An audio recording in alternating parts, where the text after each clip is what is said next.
You goddamn give it to me. And because I know that most hotels have a premium access, right? That's the one that's in their goddamn office, right?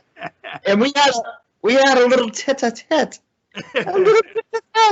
Yes, and it's all right. We thought Socrates chased you off when he said your stuff was primitive. And we're like, oh, Mick's like, oh, first you call me off, then you say it's primitive. I'm like, way to go, Socrates. He's not coming back.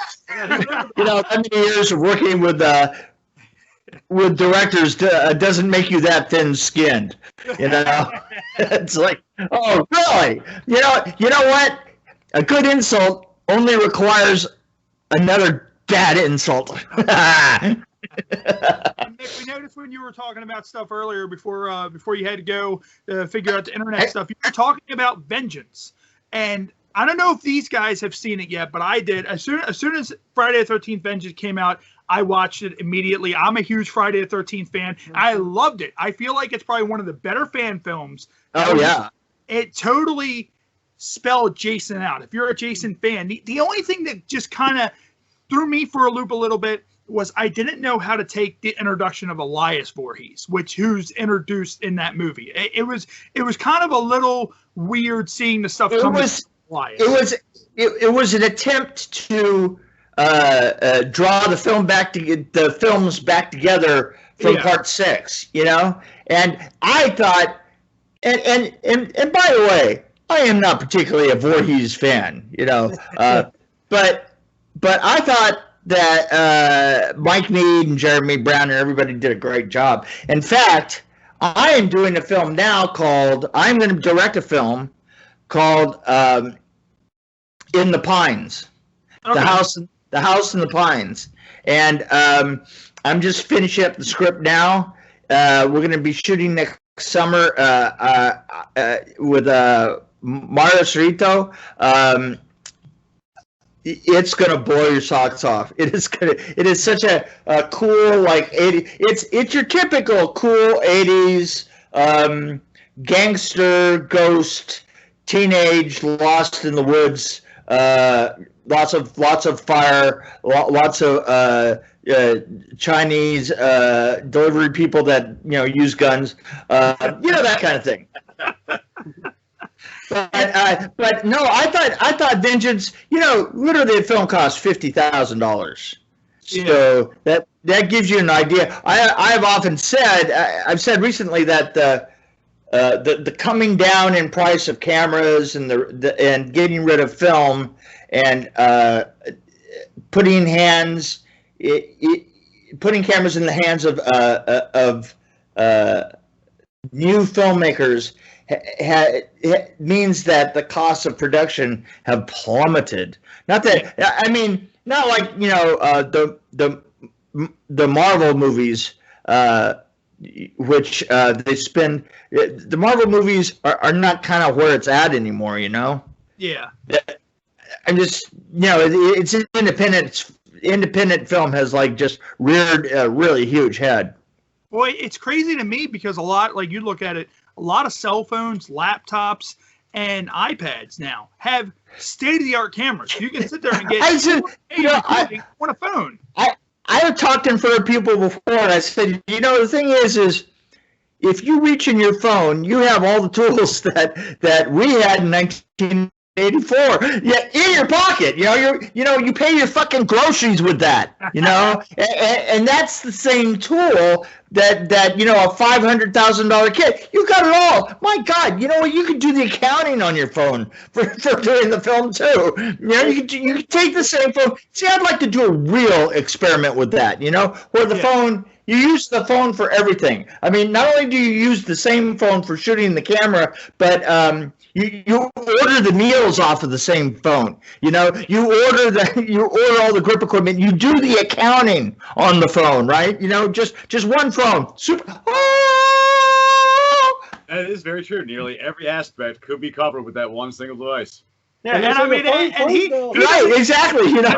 I still have a flip phone. So, yeah. But they say phones don't. Well, yeah. Hey, listen, you can't call me a dinosaur if you've got a flip phone. Jesus Christ, a flip phone, my God. And Mick, you brought up how things have changed, with production and shooting, how costs have come down. I'm going to bring up a movie that was in '94. I'm sure it was shot differently. The one and only Fantastic Four movie, the Marvel Fantastic Four movie that everybody loves from 1994. I think it's great because Ole Sassoon, who directed that, right? Yeah. He kind of like don't get me wrong. I love Ole. He's a great friend, but he's still moping about the fact that it didn't get released, initially. And I go, Ole, more fucking people have seen that film than had any right to. But I saw it. I watched it. Never, if it had actually been released somewhere somehow, nobody would remember it. Nobody would give a shit one way or the other, right? But because it had to be, it had to be just hard enough to find. You know what I mean? But it's like that film. I was literally called in November and said that, he said, yeah, it was November, and they said, yeah, we needed to do this film. We need to do a releasable film of this script. It has to be at least 50% done by the end of the year, or the company Constantine, which, by the way, still owns the rights to Fantastic Four. Constantine loses the rights to Fantastic Four, right? They only literally, they didn't have to. They had to do it half of it, right? And so Corman didn't. I mean, Corman says that he put $1 million into it, and honestly, God, let me tell you something. Corman never put $1 million into anything in his life. That meant that he put 100,000 into it, possibly 100,000 into it, billed it for 500,000, just kept the rest. I mean, that's the way Corman works. And so when it was halfway done, we just kind of went down and shot for a week longer, and we had this optical guy that was an utter dickhead, and he was like the new CGI guy, right? And he was, oh yeah, we can do everything by CGI. We'll do the extensions down of the mole man's, the bottom of the mole man's lair. We'll do the the stuff, and all the stuff in space will be optical, and all the rest of this shit. That was like the extension of the of Dr. Doom's palace and the top of the laboratory opening. Yeah, we're gonna all do that all optical. And the guy didn't even know how to shoot a plate. I mean, he didn't know dick. And I was standing there, he said, well, we don't need that. And I go, well, actually, to save yourself trouble, you actually do. And so I was so convinced that this guy was a total bonehead that I went ahead and made the models on the weekend in my house. The model for the bottom of the lair, the model for the rocket, the spaceship that goes to space. I made that in my garage, wow. with just shit that I had laying around. The funny thing is if that ship that was kind of like this, and it had those it had the holes in it in the side. If you look up underneath it says Coca-Cola. Because I just cut them out of fucking Coke cans, the whole thing, and I shot all of them. That's why I have second unit directing credit on that. It's because I shot all of them. But I had to tell you, this is a great little story out of that. I was on the day of prep before the day that we actually shot all the inserts. One of the inserts that we had to shoot was the newspaper flying in, right? The spin in, right? And the way that you do that is you start at your final frame, right? And you spin it backwards, right? So that when you're looking, because what you want is you want it to stop at the right spot, right? But you can't tell what the right spot is. So you start at the right spot and you speed it up. So what we did is we just put the newspapers on the end of a drill with a piece of wood on it, right? And I said, this isn't a problem. So all we need in the production meeting, I said, all we need is we did a production meeting the beginning of that day. I said, what we need is we just need a camera with a reverse mag. Now, reverse mag it's like a specific mag to put film in, and it spins the film the other way around. And the DP that we had was very new. And during the meeting, he goes, well, this is Roger Corman's lot, and we only get to use the equipment he's got here, and he doesn't have a camera sophisticated enough to have a reverse mag. And I just said, well, that isn't a problem. We're just turning the camera upside down. Now, here's the thing. If you've worked in the business a long time, eventually you're going to run up to that problem, and you're just going to turn the camera upside down, right? But the thing is I couldn't convince him or anybody else that turning the camera upside down would actually do what we wanted to do. So what I did was, he says, no, we can't do it. We're not going to put it on the schedule. I go, well, go ahead and put it on the schedule. Trust me, it's going to work. And he goes, no. He says, I'm the DP. We don't need to do that. So I went into the editing room, and Corman had an editing room right. This is a real film. He actually had an editing room right there on the premises, right? So, which the premises, by the way, the quote unquote stage was an old lumber yard, right? And what he had done, lumber yards always had the two sheds, the two long sheds. Basically nice lumber on one and cheesy lumber on the other, right? And so what he did was he closed in the faces of the two sheds, and that was stage one and stage two. Then he split stage two in half, and he put an editing bay in there, right?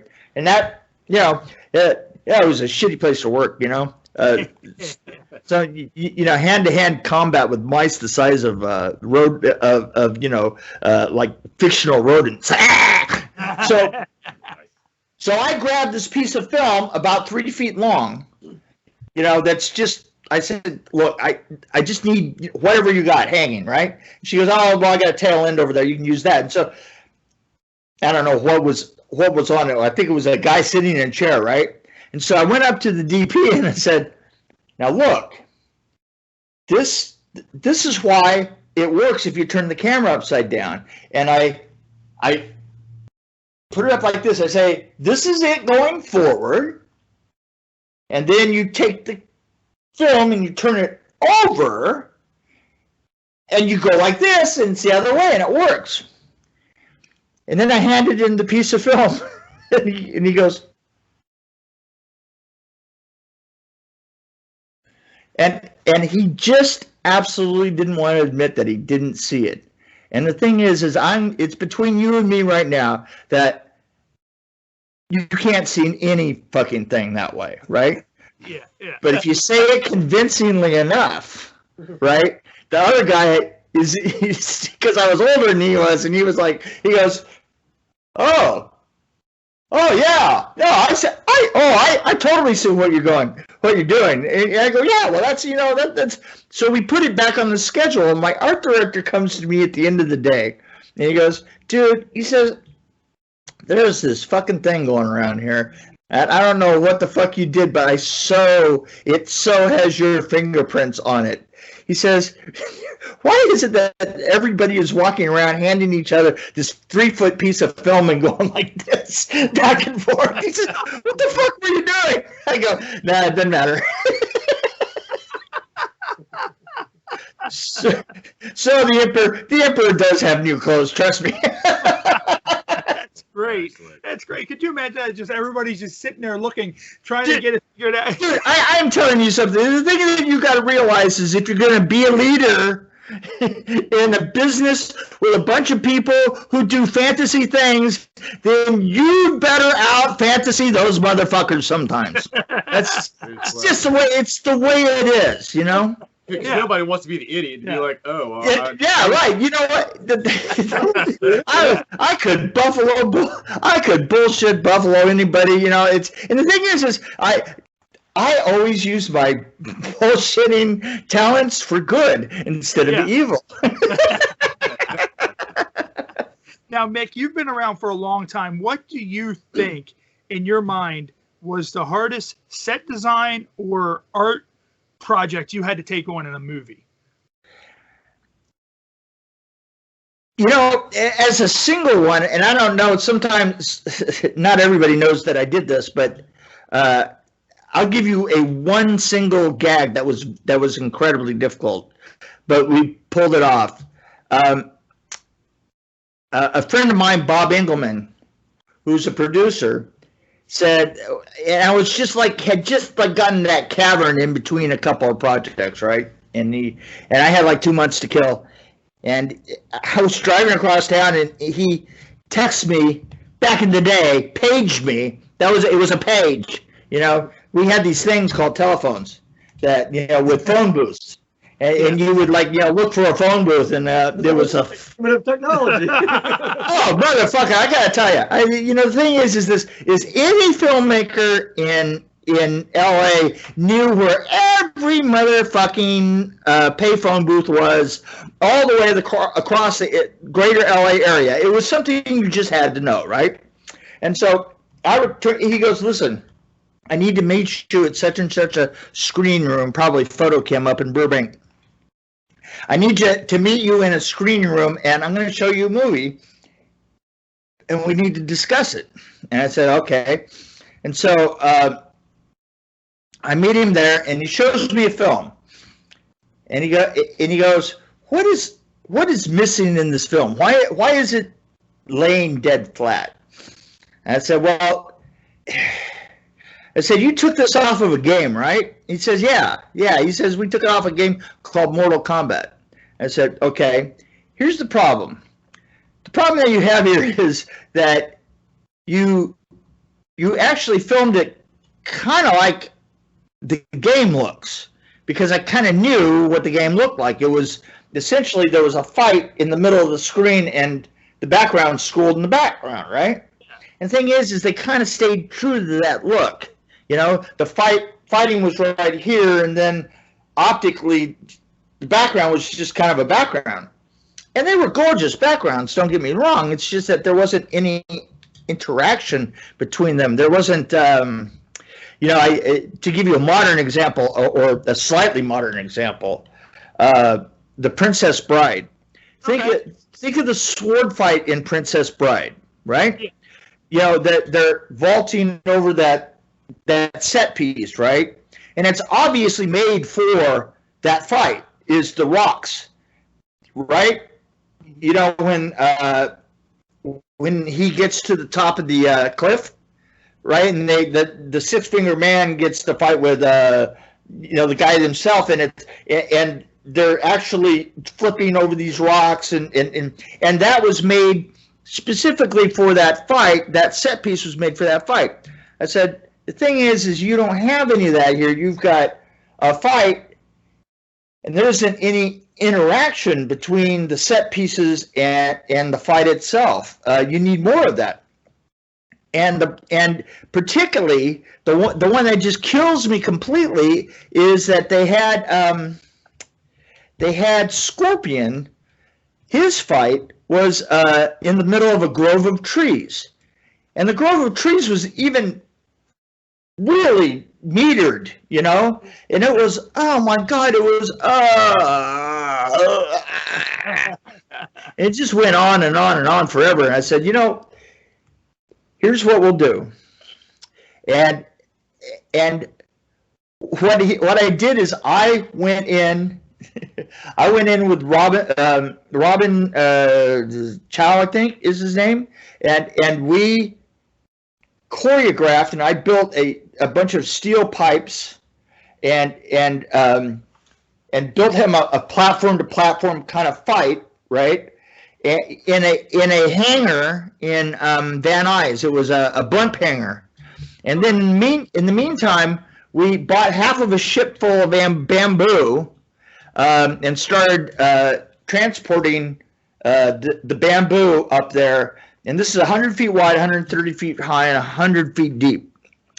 And then we got in 8 condor lifts, put them all the way up to the top and built it from the top down using zip ties. And we made these little bears that that the dead kings could sit on. But being as it was really, really lightly built, we went out and got 60 sex dolls and wrapped bandages around them.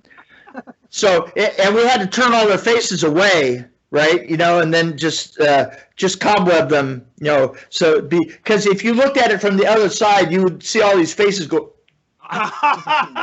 Nice. So that's that whole piece, that whole Scorpion's Lair is a single set, and there are no opticals in it. Okay. There's no extension anywhere. That is, honest to God, that's that big set, and that was about I think that we did all of that in like 2 months.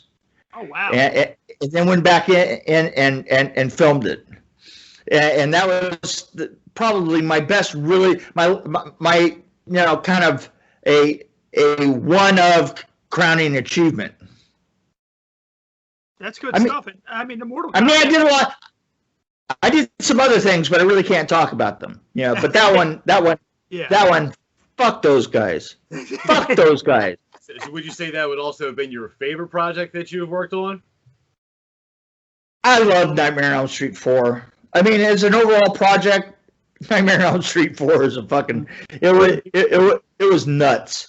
It was. Yeah. We did it in like. I say we started in February, and it was released by August 18th. So it gives you an idea of how fast it was put together. What was your favorite scene to work on? I loved Kincaid's the whole building of the. I mean, that was fucking really cool. I had a lot of fun. I mean, I had a lot of fun all the way through that film. I came up with some. There's 2 ideas in there that were just all mine because we didn't have a script. We just we had 60 pages and everybody's dreams and wishes. but the thing is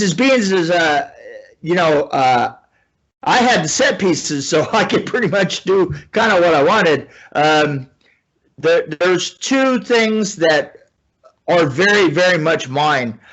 When the car hits nothing, okay. That was we were in a meeting and we were in the second meeting about the same thing, and we were like really desperate. I mean, we were getting down to where we were caught in the fucking loop that the film was caught in. I mean, we were fucking in the same loop. It was really weird. It was like life imitating art, imitating life, and imitating art. And we're having the second meeting about how we were going to get out of that loop. And I mean, we've been doing it. We've been in this meeting arguing for 2 hours, and we literally have Freddie up in a plane now, and he's flying a plane, but we're having an argument as to whether he's the pilot or who's the fucking pilot. And literally that showed up later on. It showed up in one of the later Freddy's.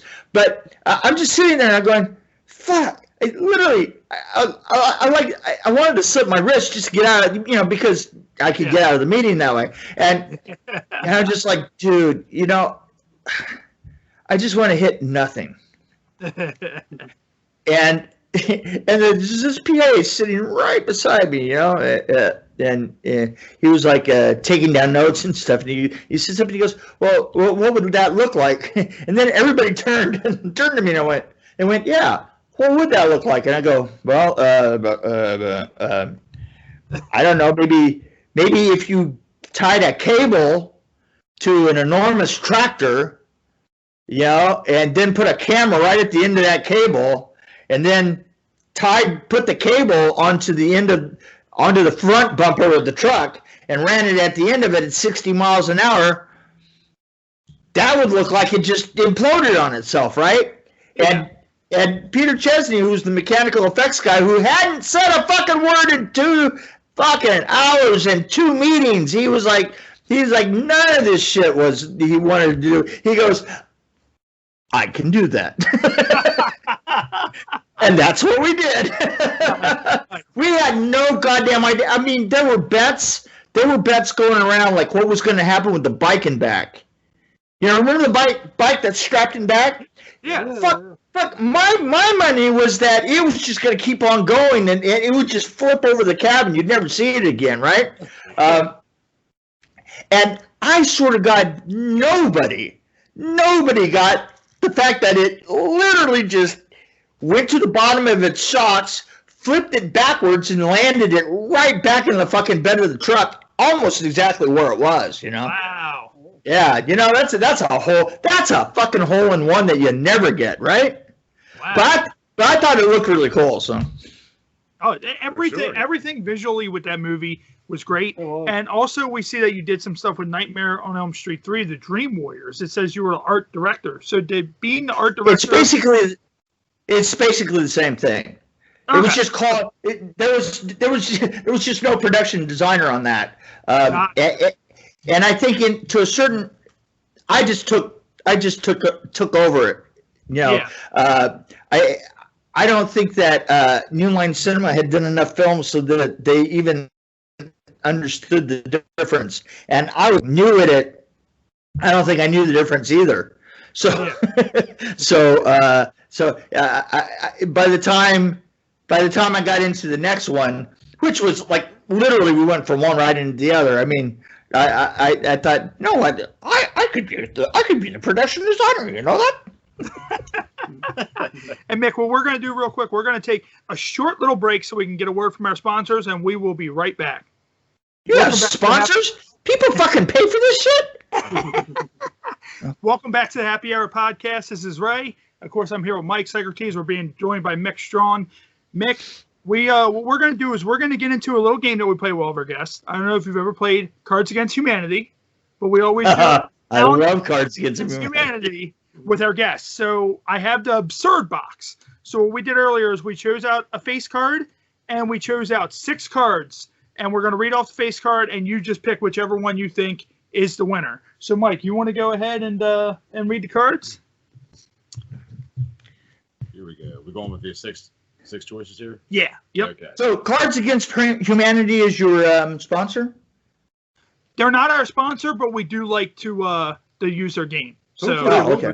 Yeah. Hopefully, you should get them. I mean, these people actually dug a hole in the ground while people just paid for it. So I mean that was utterly worthless. So they could do this. Yeah. Oh yes! Wait. Yeah. Yeah, I mean, a lot of our regular sponsors are a lot of local sponsors. My tattoo place, you know, we're trying to get a couple of bigger sponsors on board. I like to, and that's what we do. We don't really actually take a break. It's just so we can cut through and put those into the program later on. Yeah. You know, I have one of these, right?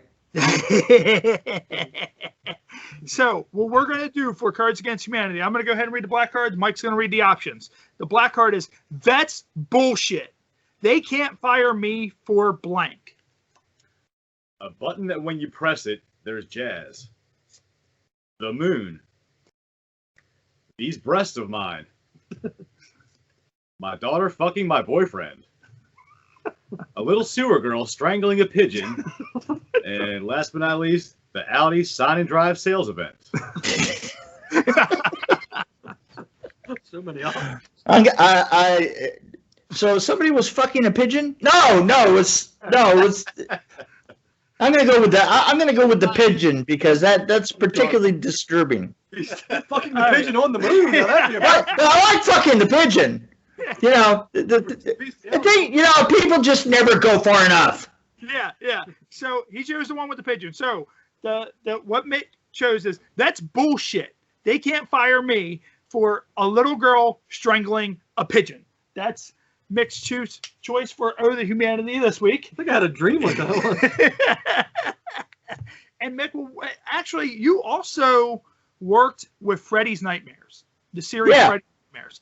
And honestly, I was a fan of that series. There was a lot of people I know who didn't like it because, Freddy was kind of the host, but, it wasn't really like, Freddy wasn't, being Freddy in that show. Oh, yeah. Yeah, but I enjoyed it. He was the MC. Yeah. And you know what? If you have a problem with that, go fuck yourself. Get over yourself. Just fuck yourself. Tales from the Crypt type of show where they would just do little small short stories every episode. Yeah. The great one is the first one I worked with Toby Hooper, and Toby was doing the Freddy origin story, right? Yeah. And I'm not 100% sure that he was looking and feeling his best. But you see, when Toby Hooper was at his worst, and that's when I met him, was when he was, at his worst. The meeting kind of went like this. There was a room, and like I ran that fucking place. I had to literally, because we shot 320 sets in 8 months. I mean, it was just brutal, and we had our stage was so small that we could only fit. We had 4 places for sets, right? Yeah. And literally, we had to pull out 2 at night every night and replace them with new sets. So that, and then we would flip side to side to side to side to side to side. It was absolutely insane. But so the first show, like I go in to meet Toby Hooper, and have you ever heard anybody imitate Toby Hooper? No, I can't say I have. It's like this. It's like he's got a cigar. And Mick, here's the thing. If we could, I was thinking. Okay, so if we could, and fucking 20 minutes of that shit. I did not say a word. I couldn't. I was like, He didn't finish the sentence in 20 minutes, and I went, "Hey, man, I got it." got out of the room. We fucking never talked. We never talked again. We really not one word. I was like, dude, just. Oh my God, Jesus Christ. Yeah, I don't know. I don't. It was either too much or too little. Yeah, and there's a lot of rumor going around now. Of course, we saw last year. They redid Halloween. They continued Halloween from the first one, which was great. Right. It was a great continuation. And I keep on seeing a lot online about, Wes Craven's estate, about wanting to do another Nightmare. Do you honestly think that Robert Englund, will, and I'm sure because to me, Robert Englund will always be Freddy. It's hard, Yeah, we can't hate on the job he did, but that Freddy's face when you look at Robert Englund. Oh yeah. This, the thing is you have this problem right here. Any character that he's associated with, it's like he's kind of like Vincent Price. He is so recognizable. He is so. Doing think of how absurd this would be. Is doing a part 2 of anything that Vince, of House of Wax, with Dwayne Johnson, instead of. You see what I'm saying? I mean, it's like, yeah, who gives a fuck? That's the problem. I just don't see anything working without him, and at the same time, I don't know why he would want to put himself through that. You got to really ask yourself, dude, this guy was a super trooper. I mean, he's a smart motherfucker. I mean, really, I don't know if you ever talked to him, but this is a guy that, pulls in 40,000 by sitting down and signing his name for a day. You have to ask yourself why, he would really do it. I just don't.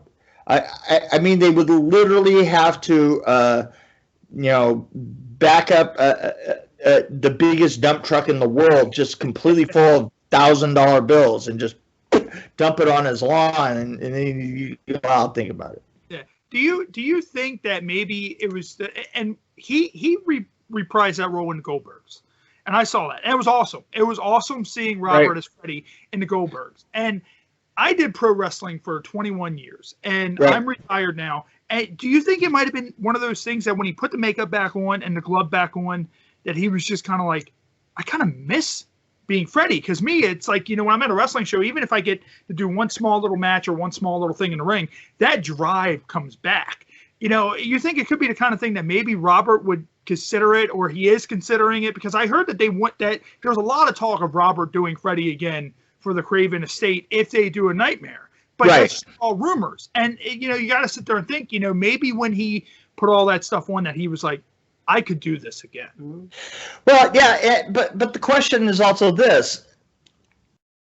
I mean, look at the timing of it. We're not going to have we're not really going to have people in theaters for a while. I mean, we're not going to come out of this thing clean. It's going to be in fits and starts, and I'm predicting that the fits and starts are, I don't care who's president, I don't care what's going on. We're about ready to get really slammed, and the thing is the theaters haven't even picked up a little bit, dude. It's like, if you think the theaters are like that, everything's back and running good, man, go to your local theater and check it out, because it's like as close to a ghost town as you're gonna get. Well, Regal Cinemas, they just announced that they're closing doors completely. All the Regal Cinemas are just gone. Yeah, they're gone. I know, and they're trying to.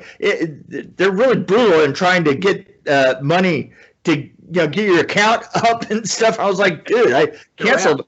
I can't vouch for accuracy, but even AMC, I'm seeing reports that say they may be out of cash by the end of December. Yeah. Right. So here's the thing. So if that's a problem, then what are your alternatives? Your alternatives are then that it's going to be a Netflix movie. Yeah. And how much money can Netflix really spend? They don't spend that much money on their own films. Yeah. They really don't. I mean, they can't really afford to super give, put the high dollar out for him, because I'm sure that he's going to hold out for it.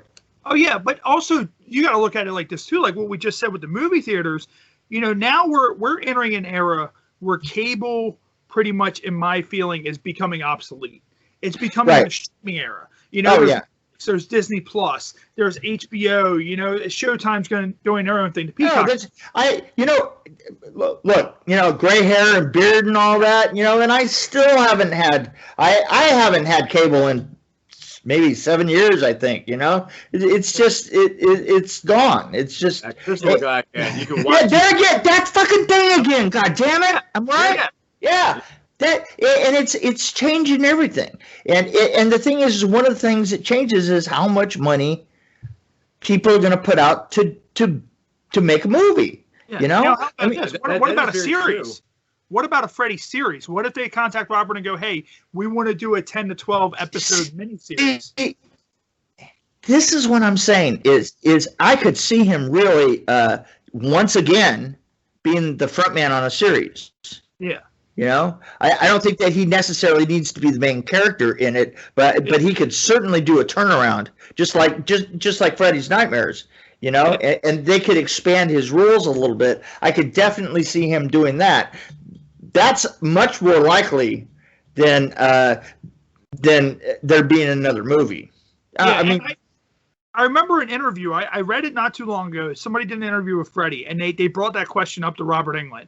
And he was like, pretty much, well, Freddy, he's a dream, he's the dream master. Right. Basically, the evil doesn't have to be him. It can be anything. It can be anybody. You can take that sweater and incorporate that into anything. And he is. You know what? The thing is he's the ultimate Elvira. I compared him to Vincent Price because he really has kind of been the voice of horror since Vincent Price died. It's like he's he's the one that we always talk about, and everybody's got to do their part. He's the one that everybody talks about, but then the 40 other guys that did Halloween's or Leatherface or Jason's, those are just good for populating every possible con in the world, Yeah. I mean, without the fact that you could do 50 of them, that there are 50 of them, you wouldn't be able to have as many cons across America as you do now. And that's very true, because you notice Jason, Michael Myers, all of them can be played by different guys. Robert Englund is the only guy. It's the only one. First to last. It is not a guy. It is not a guy in a rubber mask. It really totally is. It's funny. I was talking on Nightmare on Elm Street 4 when I was doing the book. By the way, I do have a book. All you have to do is DM me and I'll get it to you. It's called Behind the Screams. It's a motherfucking great book. We saw that. We actually, on our graphic, we put Jason reading it on the Vengeance set. Yes, that's right. Yeah. When I signed those, by the way, I was just going to tell you, when I signed those, I have a unique style of signing. I'll let you. Let's see. I do very friendly things like, please, like, dear Ryan, please stop sexting me. It's just not charming anymore. And I think you should. I think that you should see a dermatologist like really soon. Let's see. Here's another one. Let's see. So this little piece of crap is off to Australia. Well, good riddance. It knows what it did. So in there, I've got a lot of great stories that go back to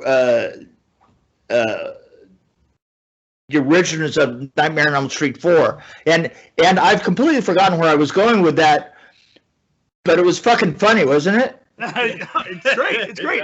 I could sit there and listen. God damn, you get fucking 63 years old, man, and things just.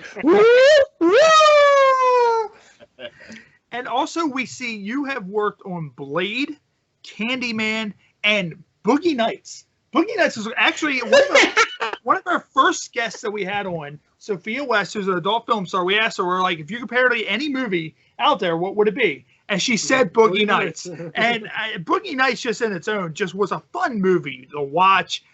Everything just about Boogie Nights. I was like, this is just great. And, that was the whole bringing Mark Wahlberg into the limelight with that movie as well. I have some great stories about Boogie Nights, but I'll give you a really quick one. I have a really, really long one, if you know what I mean. But the quick one is like this: is I was working with Lou Carlucci, FTS Effects, in between films, and I did effects. I did a lot of what I did was effects and design, and I put the two together all the time. But I was working just effects with Lou Carlucci. I came into the office in the morning, and Diane in the office slaps a script down, gives me an address, says, look, you got to make it across town. There's this film that's starting. The production meeting is probably going to start in 5 minutes. So here's the script. Get out there because we're going to do the effects.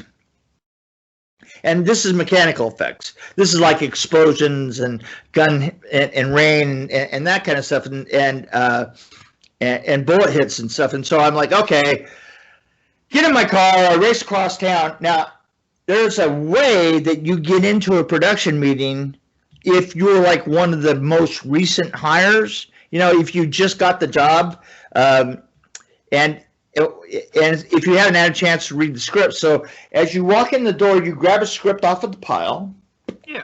Then you have the other one that you were given, right? And so you operate a little 2-script slam.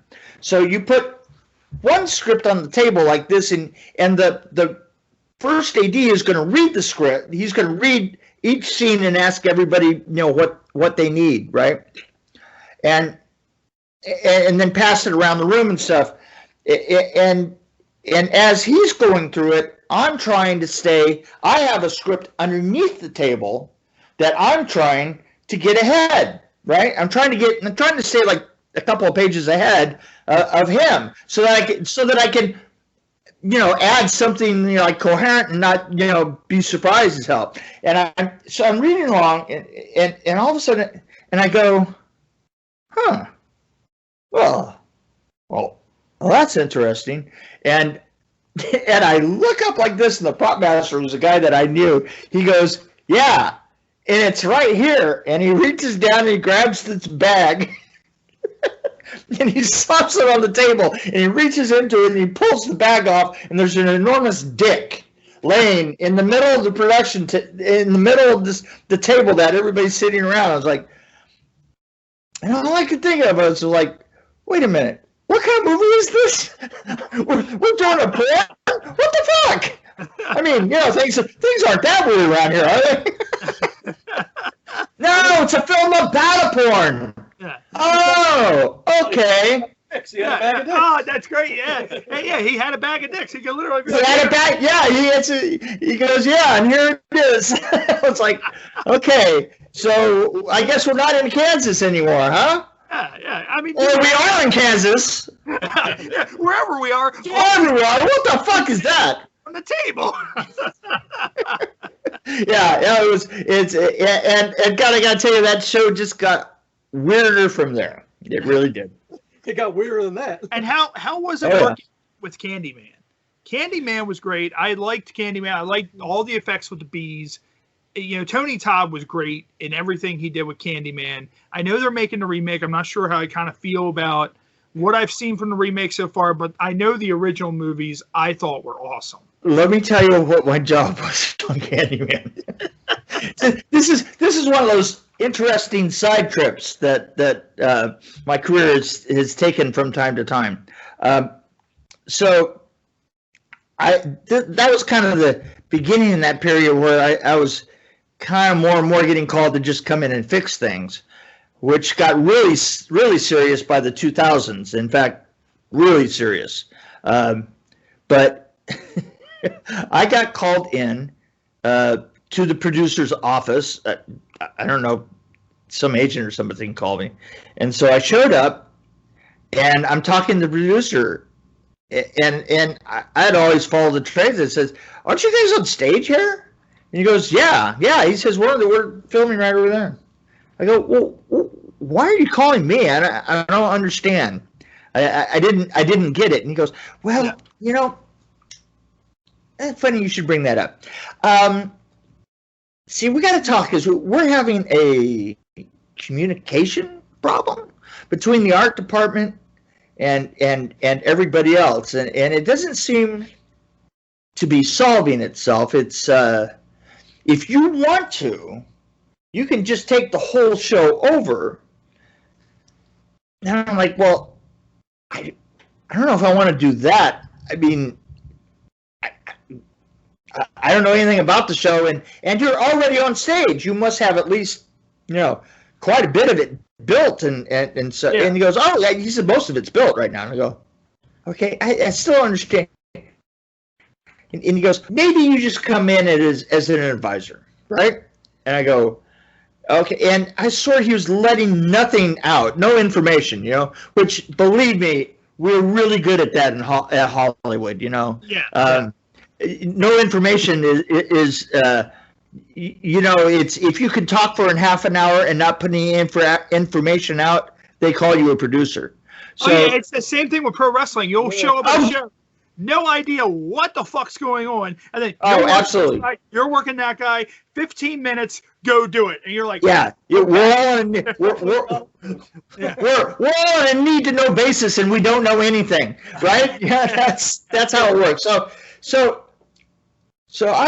he says, well, just come on in tomorrow. We'll sign up your paperwork and right? And so I go, fine. Shook his hand, kind of like penciled in an idea of what he was going to pay me, and so I'm going to go out to my car. But on the way, I thought, I'm just going to stop by the stage and we're just going to see what's going on, right? And so they're actually filming on the stage in the main Mies van der Rohe kind of apartment, right? That nice apartment, right? And I'm like, so wait until a red light goes out, but that doesn't mean the lights go on the stage. You always have to walk in, and your eyes have to adjust. And as I'm standing here, I'm looking at a wall that's the back of the set, right? And it's kind of curves in, and all of a sudden, the craft service is over to my side here, right? And all of a sudden, an old man, it's me at 60 calling other people old men, comes screaming around the corner. He was dressed very, I don't know, British. So he comes around the corner, and he goes over, and he grabs a pot of coffee, a hot pot of coffee, and ducks back and goes back around the corner. Running. I'm like, well, I gotta see what the fuck that's all about, right? And so I come around the corner, and as I come around the corner, I see that the entire cast and the crew that's in the building is all behind the camera, in the area behind the camera, and they're obviously watching something over to my left here that I can't see it yet, And so I go, well, that's interesting. You don't normally see just people just standing and just watching. What the fuck is going on? And I come all the way around the corner, and there is, and I also heard like a lot of screaming and weird things going on. And there's the DP, the director of photography, and the production designer, and they both have, one of them has the decaf, and the other one has the coffee, and they're trying to throw coffee on each other, which was 10 times as funny as it sounds. Because if you're not used to doing things, if you try and throw the coffee out of one of those, it'll hit that rim and come back and splash on you, right? Yeah. And both of them were basically throwing coffee on themselves by trying to throw coffee on each other. And I was like, what the fuck is going on here? And then I turned back and I looked at the crowd and I go, these motherfuckers have seen this before. You know that look that you can see people like going, I was like, I said, fuck. And so I go back into the producer's office, and I go in and I close the door and I go, okay, let's hear the real story. What the fuck was that all about? And he goes, oh, yeah. He says, yeah, I guess I'm kind of busted, huh? And so we renegotiated, and this was my job for 4 weeks of filming. All I had to do was keep those two motherfuckers from killing each other. No, I'm dead serious. That was my job. I didn't do any art department shit. I didn't do any shit. I just made sure that she and him didn't kill each other, and I fucking loved it. It was hilarious. It was like, because they both had instructions that they would immediately be fired if they didn't do what I said on set. So I just sat there. I literally sat there on set, and one of them would then be like, don't you even think about it? Yes, I'll be. Now it's the fucking weirdest job I ever had. It was like, wow, this is it's like one of those jobs where you sign up for it and you go, oh, I wonder what this is going to be, and I never thought I'd be doing that. And you sit there, you're like, what? It ended up being better than what you ever thought it would be. Better than I ever thought it would be. I literally got a vacation, and we don't kill each other now, do we? They hated each other, and the great thing was I think that both of them had just recently done stints in rehab. Oh, really? Yeah, he was. I don't know if you've ever seen people like when they come out of rehab, but there's one particular type that I find like really distressing to work with is these guys. Yeah. Yeah, you know what? You've seen them, right? Yeah. Seen those guys? Yeah, they're just oh God, like like they're right on the verge. It's like, oh, am I gonna drink coffee or just shoot up? And it's always a question right there, and you're going, and you're like, no, do not kill anybody today. And it was great. It really was great. I'm going to be thinking about that story of you saying them trying to throw coffee on each other and it coming back and hitting them the rest of the night now. The thing is it would always tilt up. That bottom would like go up like this, and and it would like, ah! It was fucking great. It was like from that moment on, things just got better. They just hated each other so bad, and that just cracked me up.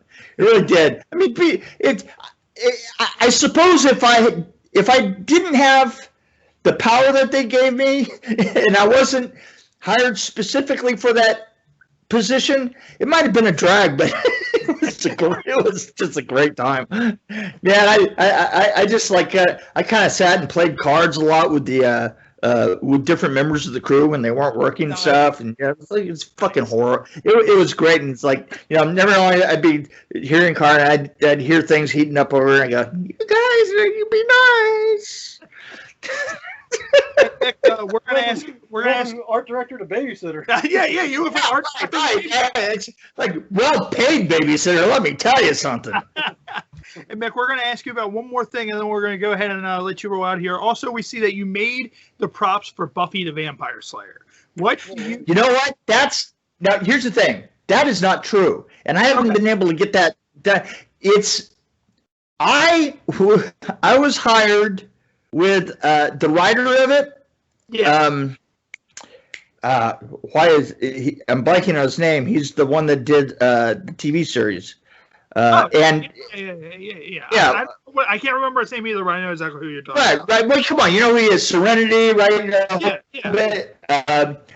And he hired me, right? Yeah. And correct it, right? We literally worked for 2 weeks in the offices, and then he got fired. And I walked out and I had to walk out the door with him. So it's, I mean, I came back and I did rigging in that courtyard, the basketball court area and stuff. And I did a lot of riggings and pulls and stuff with the stunt people and stuff, just on a daily basis when they couldn't find anybody else. And I was between other things. I think that I was already in the Rolodex. And they say, "Hey, we're having problems out here." Okay, I'll tell you how to do it. I'll come out and then. That was kind of what I did after a while. Is I just kind of showed people how to do it. Yeah, a babysitter of sorts. Literally, that was my 2000s. Was like just like that.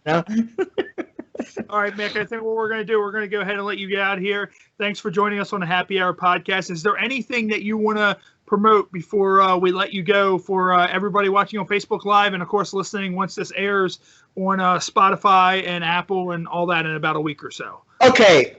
I've always got stuff happening. I'm going to be doing a personal appearance in New Jersey at the blah, blah, blah, blah, blah con.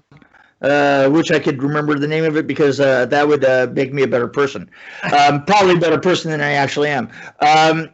I have a book. You can always DM me to get behind the screams. It's a book about Nightmare on the real behind the scenes of Nightmare on Elm Street 4. It costs $40, and I will insult you for nothing.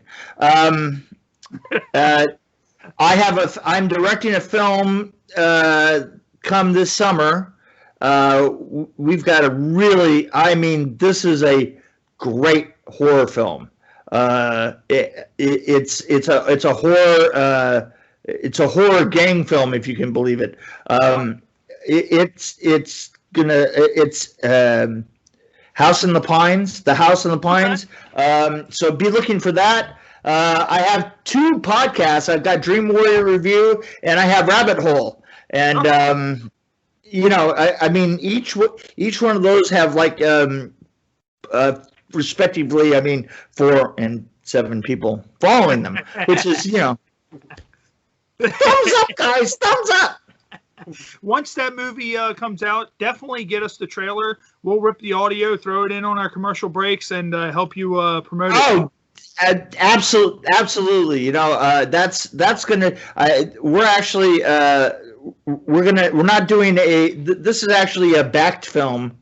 We're gonna have a pretty decent budget for doing independent horror. So we're going in with about $250,000. And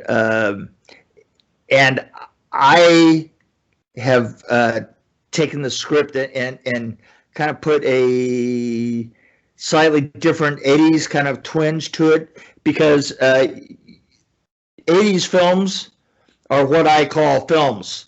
Yeah. That's what I did. You see, it's like I can't call something an 80s film or a retro film. I call it a film. Yeah. That's what it is. It's a film.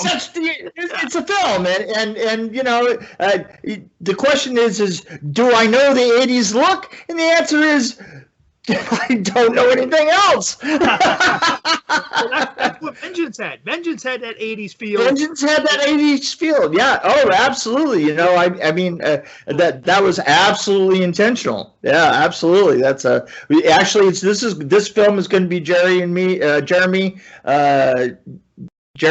and I together again.